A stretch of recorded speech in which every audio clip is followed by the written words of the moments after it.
when redistricting took place, I know we had some conversations earlier about this, my district was the one that made this entire map unconstitutional. The fact that they tried to politically gerrymander Jerry Nadler from the Upper West Side of Manhattan in a little snake district to southern Brooklyn to take out conservative parts of my district and then try to move me into Park Slope, Brooklyn. It was what made this map purely politically gerrymandered and unconstitutional. So the remedy, of course, was for an independent master that was court appointed to draw these maps, and it was the appropriate remedy. You couldn't get any more fair maps than ones that were independently drawn by a court-ordered special master.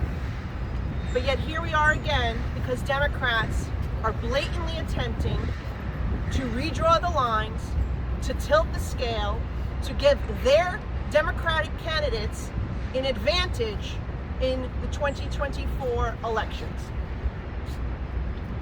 Voters rejected political gerrymandering, as was mentioned, not once, twice, and last in 2021, when they said they did not want the state legislature, the partisan-controlled state legislature, to be able to draw these district lines. They did not want political gerrymandering. But Kathy Hochul and the Democrats in Albany don't give a damn what the voters think. They're trying to take back the power regardless of what the voters said in a referendum, and they're attempting to redraw the lines once again. It is so corrupt.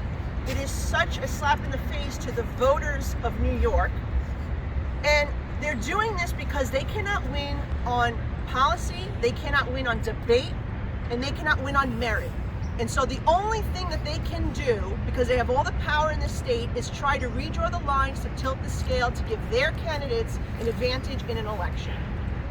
It is wrong. And it's not an attack on me or Mike Lawler or any of the other Republican members of Congress.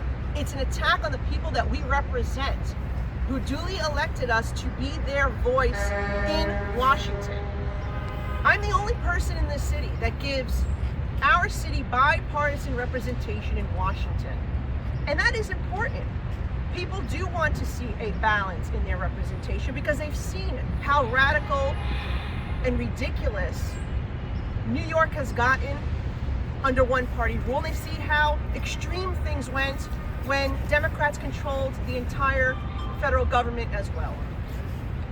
And so we say that we hope that this court will reject this, quite frankly, because as was mentioned, no statute of limitations has expired.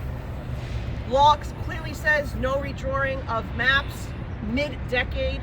This was the most fair process and outcome anyone could have asked for, with a special independent master drawing these lines. And quite frankly, it's interesting, isn't it, that they sued just for the House seats, not the state Senate seats, that were drawn by the same method. Maybe it's perhaps because they took control of the state Senate. This is not just about defeating Republicans here in New York. It's about taking control of the House of Representatives. So the implications are huge, just not for our constituents, for the entire state of New York, and quite frankly, for the balance of the entire nation. Thank you, everyone, and I appreciate you being here and covering this important topic.